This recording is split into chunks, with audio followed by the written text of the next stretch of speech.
Hey guys, so today I thought I'd go through some footage from the bupa stage 4 ride at the TDU. This is going up Checkers Hill now. It's a short climb, about 1 kilometer there. You can see the sign to the KOM, and it's about 15 to 20% gradient for most of it.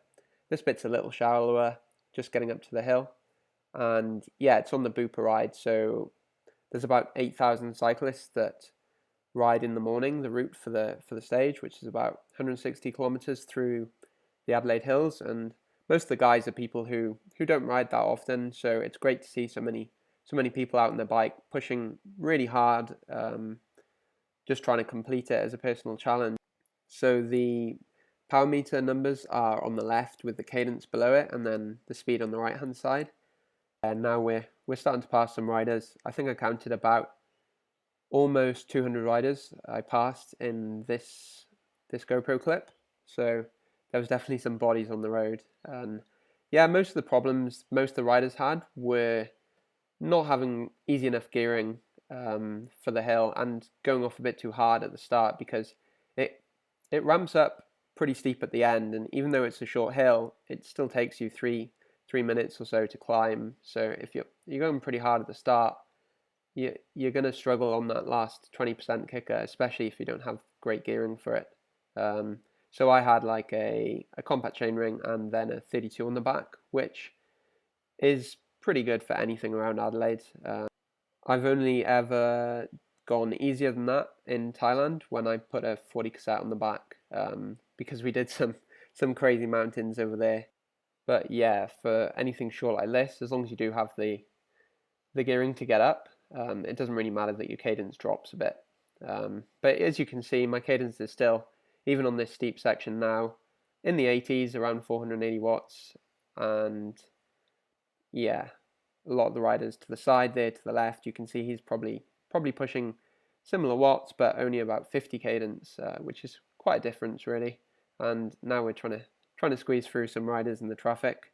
It does get a bit sketchy when you have so many tired people on the road and they are coming to a halt and starting to push, and sometimes not really aware of their surroundings. So you just have to keep an eye out on who's looking like they're going to grind to a halt, who's not really concentrating, which is easier said than done when you're going up a 20% hill after climbing at 400 watts for a few minutes.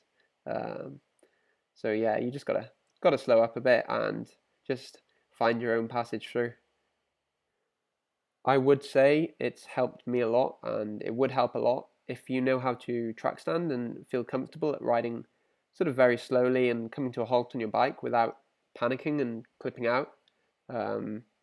You really do feel a lot safer on the bike and a lot more confident in various situations, not just riding on a hill, but if you come to a halt in traffic or something, a car stops suddenly in front of you, being able just to stop and compose yourself and then clip out or carry on moving is a great skill to have. So if you'd be interested in me doing a track stand video or something, just let me know and I can put one out. And now we're getting to the top of the hill. A lot more riders are pushing. There's about 100 meters to go, I think. We're about to get the sign. So yeah, really the main tips I can give for riding up steep hills is to prepare beforehand. So get correct gearing on your bike, get easy enough gearing that'll enable you to ride up. I know some girls who did the ride and they rode up it in 40 cassettes and they smashed all the guys riding up. You got to drop your ego a bit and just go for whatever gearing matches your fitness level to be able to get up the hill. And then yeah, if you're riding up seated, just try and remain back as far on your seat to really engage the glutes and yeah, use those strong muscles to power you up. And then lastly, just really try and pace it well. Obviously it's easier if you have a power meter because you know the various power outputs you can put for an amount of time. If you don't have a power meter, just try and go off that perceived effort and try not to go too hard at the start.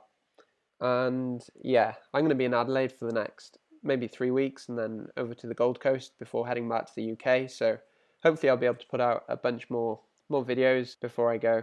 If you enjoyed this video, give it a thumbs up, leave a comment down below. Anything you'd like me to do regarding videos in Australia. And yeah, I'll see you soon.